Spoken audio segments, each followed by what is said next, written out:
последние годы о феномене якутского кино говорят не только в России, но и в мире. На днях состоялась российская премьера фильма «Ичи», который уже видели зрители в Австрии, Португалии, Испании, США, а через неделю увидят на Шанхайском кинофестивале.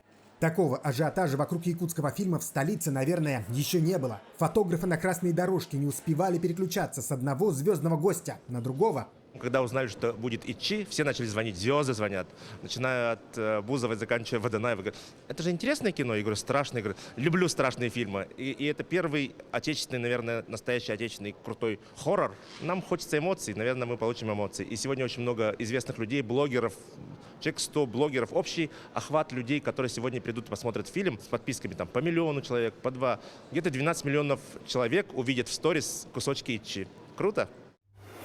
Фильм рассказывает о молодой семье, которая сталкивается с силами потустороннего мира. Работа над картиной шла больше 2 лет, и вот, наконец, она выходит на большие экраны. Действительно, очень волнительно для меня, потому что это все-таки отдаем на суд не якутского зрителя в первую очередь. Первая премьера, точнее. Это ответственность очень большая. Вот как воспримут жанровое якутское кино, тем более хоррор мистический, московская публика. Она у нас здесь собралась очень такая взыскательная. Официально в кино фильм «Ичи» можно будет посмотреть с 27 мая. Картину будут показывать во всех крупных городах России. Планируется и зарубежный прокат. Этот фильм, во-первых, меня впечатлил своей фестивальной историей, то, что он был показан на нескольких международных фестивалях.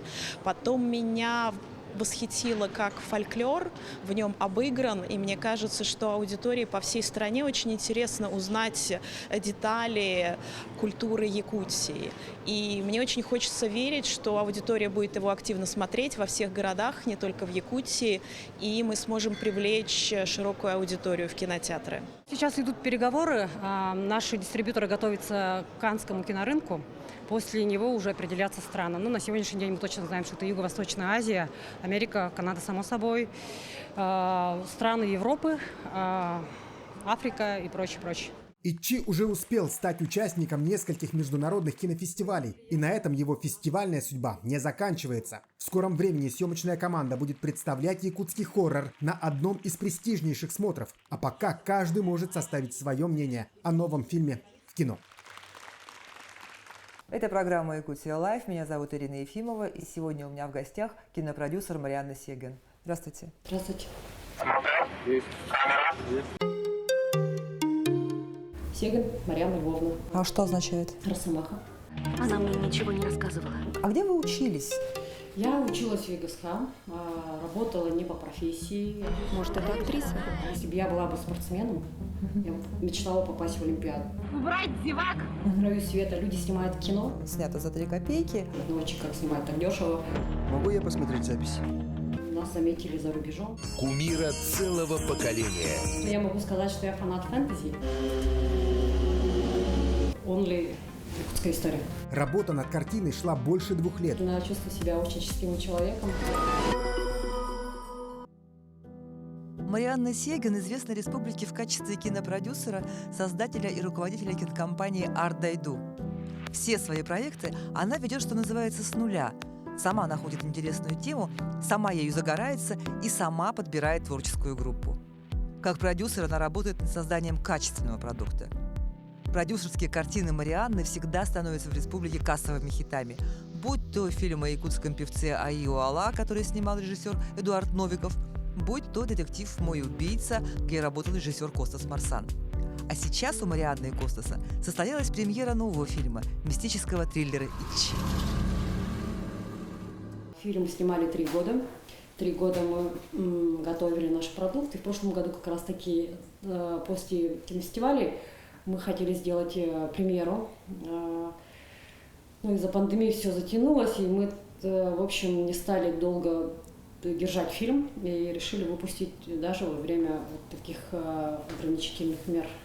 А в Ичи у нас небольшой бюджет, всего лишь 26 миллионов рублей. У меня российские коллеги спрашивают на Ичи, как снимать так дешево. На данный момент это, наверное, самый дорогой тогда кинопроект якутский. Из независимых, я думаю, да, на сегодняшний день это, наверное, самый дорогой. Хорошо, для кино это бюджет маленький, если иметь в виду большое кино.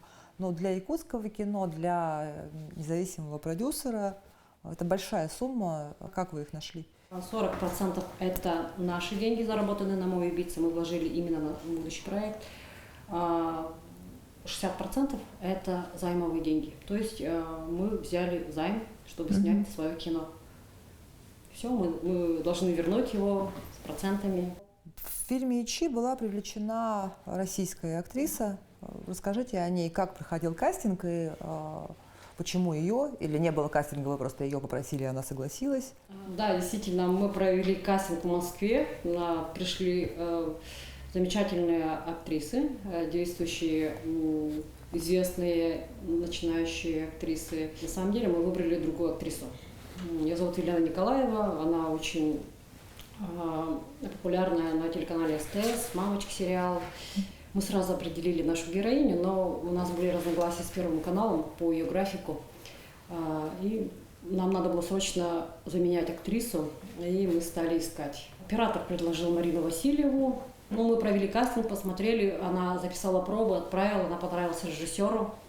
И режиссер потом вспомнил, что когда рисовали раскадровки, не зная, какие персонажи у нас будут, и, в принципе, очень подходящую на нее девушку нарисовали.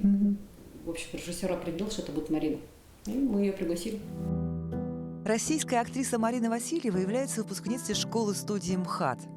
Она сыграла ряд примечательных ролей в театре, а потом решила расширить горизонты и дебютировала в кинематографе, придя на кастинг российской драмы под названием «Как меня зовут». Съемочный процесс увлек Марину, и она выбилась из театрального графика. В 2016 году артистка появилась в мелодраматической комедии Дмитрия Изместьева «Несвадебное путешествие». Параллельно Марина работала с режиссером Андреем Звягинцевым и создала образ Маши в его картине «Нелюбовь». Сегодня Марина Васильева – востребованная актриса российского кинорынка, а совсем недавно она приняла участие в якутском кинопроекте – мистическом триллере «Ичи». Ичи.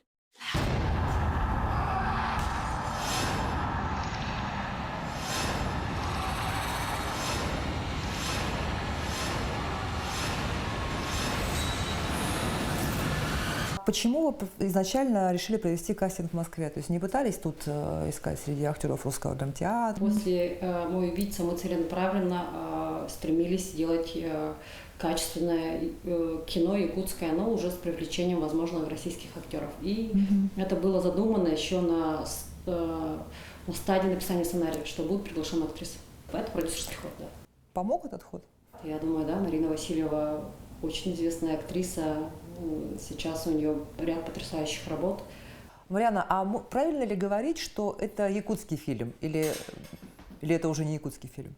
Это, безусловно, якутский фильм. Герои наши говорят на якутском языке. Only якутская история. Основной постпродакшн вы делали ведь не в Якутии? Да, конечно, потому что в Якутии, во-первых, отсутствуют студии полного цикла, монтажных студий нету, звукозаписывающих студий нету. И, естественно, мы привлекаем другие студии, потому что мы очень хотим сделать качественный продукт. «Ичи» — это жанровый фильм, снят в жанре ужасы, мистика, триллер. Нас бы никакой мировой дистрибьютор бы не выбрал, если бы мы не сняли бы качественное кино. Потому что мало того, что у тебя есть дистрибьютор, ты должен пройти еще проверку двухстороннюю технического качества. Если технические качества у тебя не совпадают с европейскими стандартами, то, естественно, тебя не возьмут. Мы подавались непосредственно на эти кинофестивали, и мы туда попали. И это просто замечательно, это новое развитие якутского кино, так как ранее в эти фестивали не попадали. Это именно жанровые фестивали, которые после них уже фильмы попадают в прокат. Например, «Сиджес» считается номером 1. Он проходит в Каталонии, в Испании. Кто снимает фильмы ужасов? Если бы я была бы спортсменом, я бы мечтала попасть в Олимпиаду. А если я, например, снимаю фильмы в жанре ужасов, я мечтаю попасть в «Сиджес». Оттуда открываются мировые имена режиссеров, такие как Тарантино, фильмы такие потрясающие, как, господи, «Молчание ягнят» и прочее, оттуда именно они находят своих первых восторженных зрителей. Наш фильм был в конкурсе «Новое видение», и мы туда попали. Это просто замечательно. Получается, и в Австрии тоже это был кинофестиваль? В Австрии тоже это был жанровый фестиваль. Дальше в Португалии у нас тоже был жанровый фестиваль, очень хороший. Совершенно недавно, пару месяцев тому назад, был фестиваль в Нидерландах, в Амстердаме, Imagine. Это тоже очень статусный 38-й фестиваль, где участвуют только фильмы в жанре ужас. Но Шанхайский кинофестиваль – это уже фестиваль категории А. В Шанхайский фестиваль мы попали в секцию именно тоже фильмов ужасов. Вы один из немногих кинопродюсеров, которые работают на внешний рынок, так скажем. Считается, что жанр якутского кино базовый, да, это комедия, либо мелодрама. Вот, даже в последнее время скорее мелодрама. Вот. А у вас, получается, разные жанры. Я люблю очень экспериментировать. Мне нравится разнообразие жанров. Во-первых, это увеличивает приток зрительского потенциала, потому что у нас совершенно молодое новое кино. Якутскому кино 20 лет, как мы любим говорить, но последние 10 лет оно сильно развивается. Вот. И разнообразие жанров, оно только идет в положительную сторону для развития якутского кино, я считаю. Мы снимаем не авторские фильмы, мы снимаем продюсерское коммерческое кино, мы, естественно, работаем большой командой. Вы сказали, снимаем продюсерское коммерческое кино. Тем не менее, ваши фильмы замечают на фестивалях. Есть фестивали, которые показывают непосредственно авторские фильмы, которых в кинотеатры в поток не поставят на прокат. Да? Есть жанровые фестивали, куда попасть действительно сложно. В прошлом году, в феврале, очень продуктивно участвовали на международном кинорынке. Кинорынок при Берлинале, EFM называется, European Film Market. И мы стояли своим стендом, продвигали свои фильмы, искали дистрибьюторов, искали байеров, искали сейлс-агентов. У нас был показ, который полностью мы набили, работая очень продуктивно с командой Ardaidu. И пришли зрители, естественно, у нас уже после этого сложились контакты, фильм понравился многим. Было огромное количество желающих взять дистрибуцию фильма, и также кинофестивальные агенты, отборщики, которые смотрели фильм и стали нас приглашать. После берлинского кинорынка я решила участвовать на американском филм-маркете. Это очень самый крупнейший американский кинорынок, где происходит купли-продажи, обмен контактами. В общем, это мощная бизнес-структура, где именно определяются будущие фильмы, которые выйдут. И мы участвовали уже в онлайн. Это был первый их опыт. И был очень классный кинорынок, где, собственно, определился американский наш кинорынок по территории Америка и Канада. Это High Octane Pictures, они полностью права принадлежат им, они продвигают фильм по этим территориям, а по всему миру, кроме Америки и Канады, России и СНГ, у нас замечательная дистрибьюторская компания, итальянцы TVCO. Например, с TVCO я познакомилась в Берлине, и я их промучила, наверное, год. Это мой первый опыт, я не знаю, с кем заключать контракт. Я делала, естественно, отборку для себя, по критериям разбивала, выбирала хороших дистрибьюторов. Самыми лучшими оказались эти наши дистрибьюторы, с которыми мы сейчас плодотворно работаем и посмотрим. Да. И, естественно, они интересуются нашими фильмами будущими, и все покажет, как они поработают в сечи. И потом дальше сейчас уже это работа дистрибьюторов наших, которые отправляют уже на кинофестивали, как Шанхай. Это помогает непосредственно по продвижению, по продажам.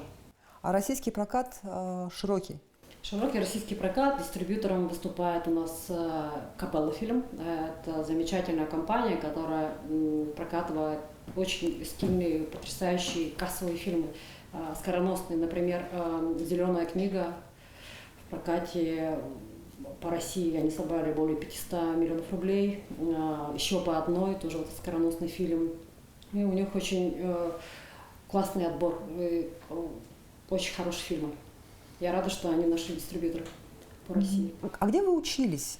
Я училась в ЕГСХ, работала не по профессии, работала долгое время в госструктуре, в департаменте ЖКХ города Якутска, работала в ГУП ЖКХ. Ну, я всегда параллельно проводила какие-то организационные мероприятия республиканского масштаба. Я работала в медиагруппе «Сидим», начальником отдела рекламы. И, в общем, по организационным вопросам тоже очень большое участие принимала. А кино я любила с детства. С детства я смотрела по одному фильму в день, если в то время, сейчас я смотрю, когда у меня есть свободное время, по 3 фильма в день. Естественно, это просто большая моя любовь. То есть продюсерству, по сути, вы не учились нигде? Ну, отделение, если даже подумать, в России, ну, в последние же года появилось и учат продюсеров сейчас очень усиленно. Все продюсеры, которые есть, они, да, которые маститы, они, конечно, без продюсерского образования. Но... Они учились сами, потому что такой профессии не было, в принципе. Я считаю, что это, во-первых, опыт, и с опытом приходит все. Плюс интуиция, наверное, скорее всего, и вкус.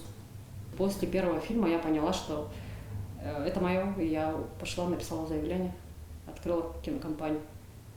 Сколько человек сейчас работает? На ИЧИ на съемочной площадке было более 80 человек, а над фильмом работало больше 250 человек.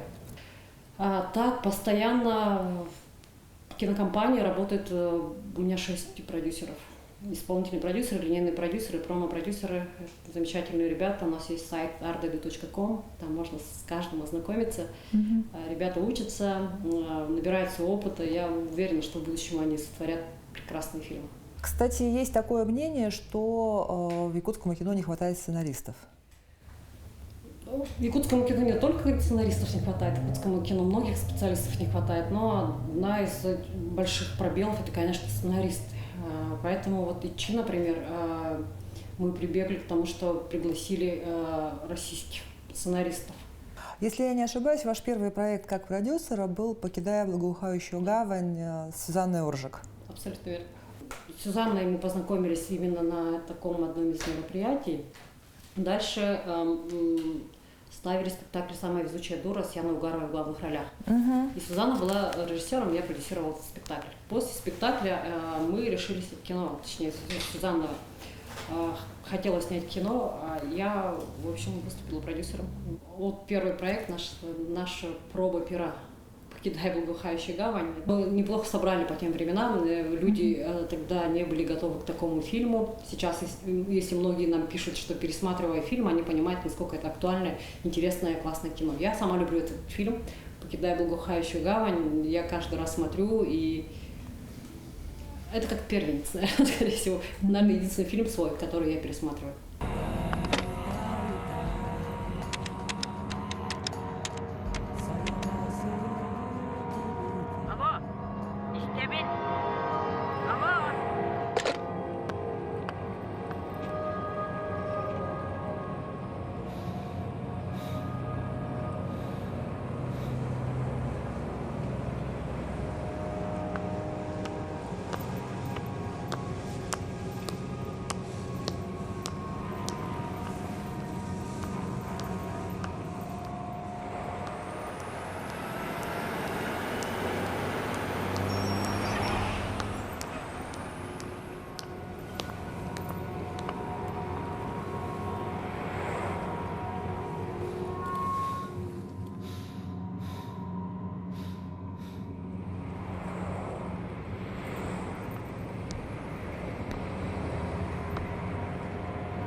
Это был международный проект. Вот, то есть вы начали с экспортного кино, получается? Или это была именно для Якутии снятая история просто за рубежом? Мы снимали, конечно же, для Якутии.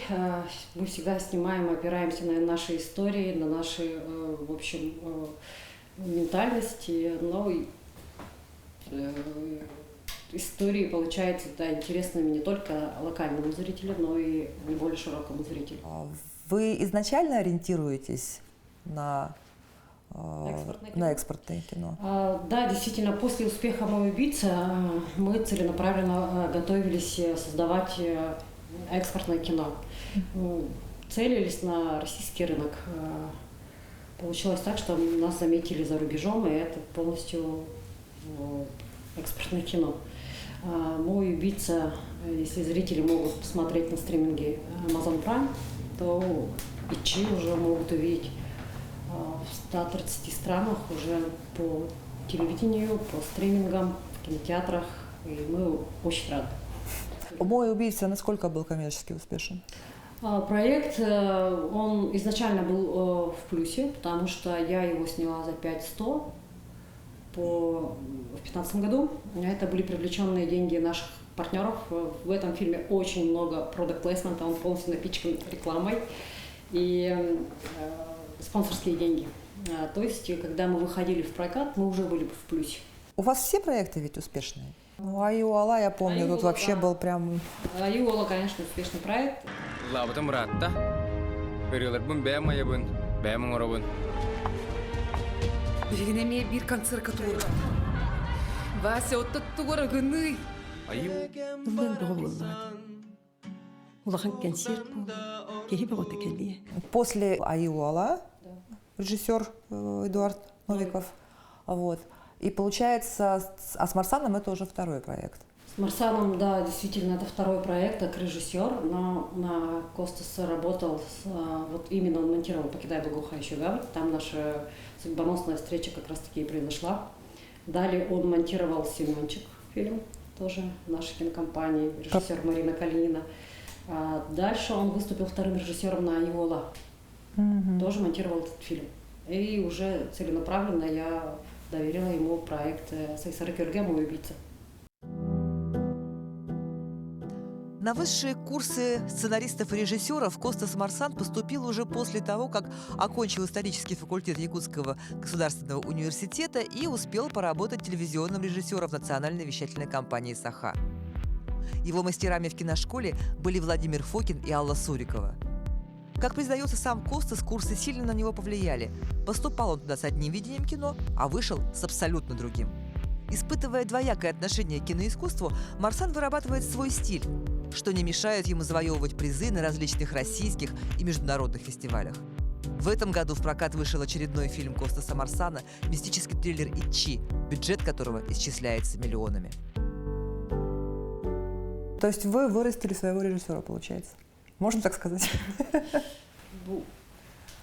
Присматривалась и увидела в нем мощные задатки, большое мировоззрение, которое уникальное, и оно очень сильно впечатляет. Я думаю, у него, да, талант действительно очень хороший. И у вас взаимопонимание какое-то, да, сложилось? Мы дружим с ним. Мы, конечно, мы соратники, мы друзья, мы единомышленники, мы коллеги.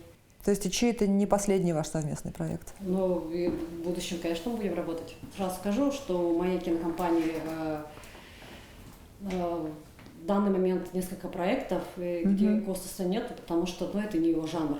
Бывает такое, что ты смотришь, что справится ли режиссер с этим жанром, хочет ли он работать в этом жанре. Так как мы сейчас снимаем фэнтези, там у меня уже другой режиссер. Проект «Карина» байопик, там тоже будет другой режиссер. И Костаса, например, он очень сильно любит мистику, ужасы, триллеры. Вот это его. Вот. Но в будущем, возможно, он захочет снять комедию, кто же знает, что случится с нами. Да, кстати, да. Мы с ним разговаривали, когда он сказал, что, возможно, когда-нибудь снимет комедию, но это будет черная комедия. Конечно, это же Костас. Ну, если комедия, то, скорее всего, черная, да? То есть такой достаточно циничный юмор мне нравится, а вот всякое там ромкомы, да, там драмы, не знаю, вот я как-то пока не испытываю тягу к таким жанрам, но вот комедия вполне возможна. А Карина на каком сейчас этапе находится? Карина сейчас у нас, мы написали сценарий, мы в поисках денег, формируем команду. Вот. Мне нравится, естественно, работать в жанре байопик, как будем снимать Карина по реальным событиям. Воды! Сейчас принесу воды! Карина сидела без движения между двумя высокими кочками. Дети через некоторое время начинают прятаться от людей. После 12 дней в тайге Карина была обнаружена в 6 километрах от селения Алом. Спасатели увозят девочку домой. В республике ведь выделяются 80 миллионов на кино. Да, действительно, последние годы очень круто, что нас поддерживает правительство. Арсен Сергеевич обратил внимание на якутское кино, и вот у нас идет... Вот, первый конкурс прошел в прошлом году, где вот фильм «Харканат», как раз «Легенды», мы выиграли 5 миллионов рублей. Это очень большая поддержка, я считаю. И сейчас опять в этом году будет конкурс, куда мы тоже будем подаваться. Для нас это большой стимул, большая поддержка, и в целом все киносообщество, они очень, ребята, рады. Также есть поддержка Синет Групп, они тоже очень плодотворно работают именно со своим фондом, и эта поддержка действительно очень сильно стимулирует.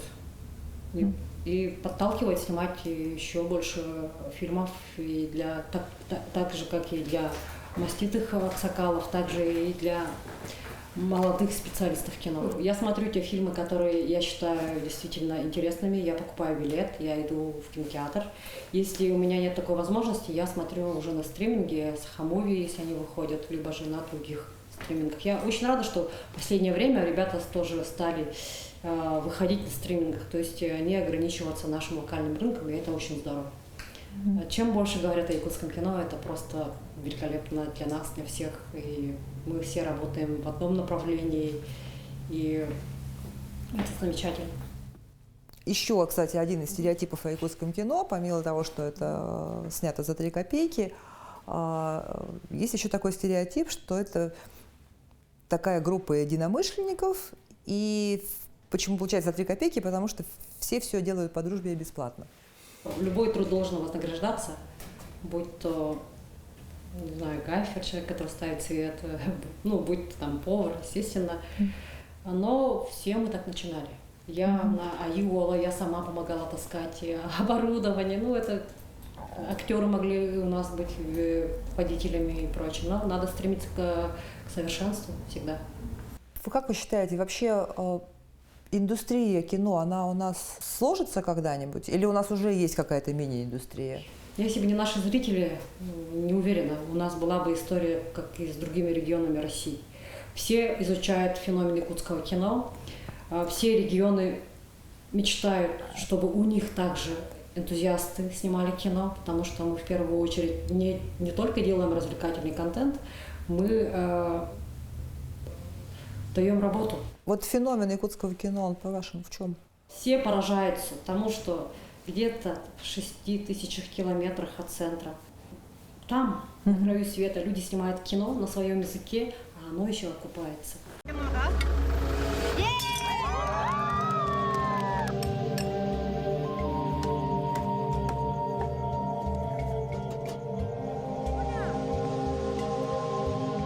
Харканат – это главный герой фильма. Его лучшие друзья Сусар и Хагадас – монгольские персонажи. И мы пригласили монгольских актеров Бальжиня Варенхешик и Мудбаяр Тугулдур. И они сейчас 2 месяца почти у нас снимаются в Якутии. Фильм будет на якутском литературном языке, и какая-то часть будет на монгольском языке. Мотор, тихо! Мне нравится тем, что она очень сильная. Не только физически, а здесь и здесь. Очень сильная и умная. Очень приятно и очень удовольствие получаю от съемочной группы. Давайте быстрее, у нас свет уходит, у нас осталось полчаса. Амбициозные достаточно задачи максимально использовать натуральный свет. То есть мы даже когда снимаем с костром, стараемся снимать максимально натурально. Есть другая интересная очень особенность, которую мы и хотели прийти ближе к финалу фильма, да, это такая монохромность. То есть нету ни зеленой травы, ничего желтого, все такое максимально серое и практически черно-белое. Мы находимся в поселении Байтахана. Это жилище якутов 13 века. Построили его по консультации этнографов, историков, археологов. Конечно, изучали очень затошно, подходили под руководством нашего художника-постановщика Екатерины Ефимовны Шапошниковой. Все вот это вот и создали.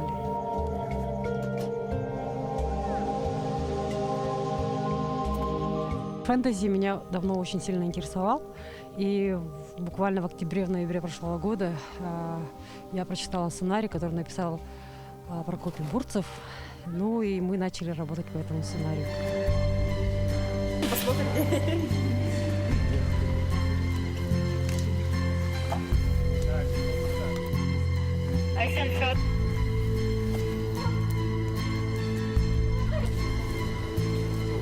Так. Абсолютно я могу сказать, что я фанат фэнтези. И это не от Харкнат, легенды Земли Ланхо. Это проект, который мне очень сильно нравится. Я получаю колоссальное удовольствие от работы в этом жанре. Я точно могу сказать, что фэнтези-жанр для меня это не последнее кино. Инвестиционное кино. Мы привлекаем инвесторов, чтобы люди, компании вкладывали деньги и заработали вместе с нами. Фэнтези — это большой проект нашей кинокомпании, и 94% снято, у нас осталось 6%. Это вот финальный бой. Съемки пройдут в Кыргызстане. Я в этом году нашла прекрасные локации. Год у нас переговоров из-за пандемии затянулся. Естественно, мы все это время отрабатывали, как бы отснять.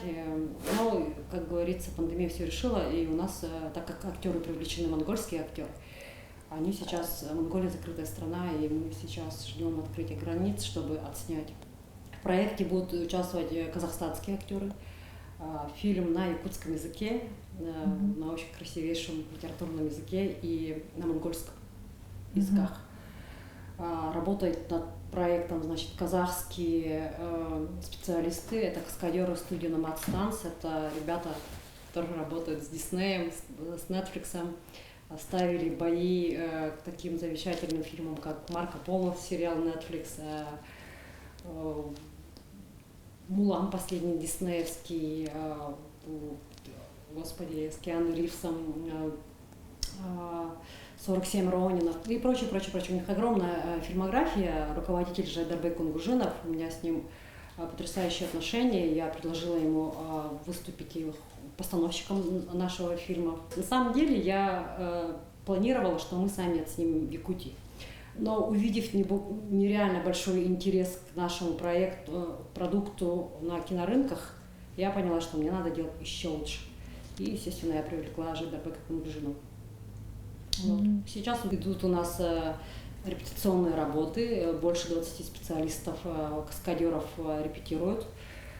Идет работа группы CGI, компьютерная графика, так как мы воссоздаем монстров Нижнего мира, и они просто у нас потрясающие, вы увидите уже на премьере. В общем, такой вот большой проект. Плюс пишем партитуру к музыке. Композитор наш живет в Германии, замечательная Лида Календарева. Германия берет на себя обязательства по записи оркестровой музыки и по записи детско-юношеского хора к фильму. Это уже дает посыл тому, что наш проект международный. Съемки обойдутся, точнее, больше 30 миллионов рублей, так как это очень большой проект. Немцы поддерживают, это тоже все приплюсовывается, но у них сумма поддержки, точнее, мы не видим это в деньгах. Они сами оплачивают расходы своих специалистов. Сумма стоимости это 350 тысяч евро, у них совсем другие расценки. Мы делим это на 2 фильма, так как им еще интересен проект «Карина» и «Харкнат». А режиссер кто? Айта Владимирова, она в самых истоках возникновения моей команды, это вот дипломированный продюсер, который окончила в ГИК, первый продюсер, очник из Якутии. И это продюсерское кино, и это очень сильный режиссер. Премьеру «Легенд Земли Ланхо» следует ждать где-то в следующем году. На самом деле, опять-таки, определить дистрибьютор. Фильмом интересуются разные дистрибьюторские компании, такие как Disney. Если мы сделаем очень хорошую сборку черновую, возможно, у нас будет очень хороший дистрибьютор. А можно личный вопрос? Да. Вы не так давно сменили фамилию. Фамилию, да. Я 10 лет искала свою фамилию. Перед выходом «Мой убийца» я думала, что мне надо срочно якутскую фамилию. Тогда я, к сожалению, ничего не придумала, зато Костас взял прекрасный псевдоним Марсаны. Ну, это не имя, это псевдоним. Да. Ну, собственно говоря, с этого все и началось. Пожив за границей долгое время, я пришла к осознанию, что мне некомфортно с не якутской фамилией, причем не родной фамилией. И я вот 10 лет я искала, и прямо перед выходом ИЧИ я себе поставила цель, что я должна это все сделать. Я стала изучать родословные, обращаться в архивы, и я сейчас действительно чувствую себя очень счастливым человеком. Я официально все поменяла. Сегин Марьяна Львовна. И мне просто потрясающе. А что означает? Росомаха. Очень круто. Я желаю удачи. Спасибо большое. Это была программа «Якутия Лайф». Меня зовут Ирина Ефимова. Смотрите нас по будням в 19:15. Расскажем, чем живет Якутия.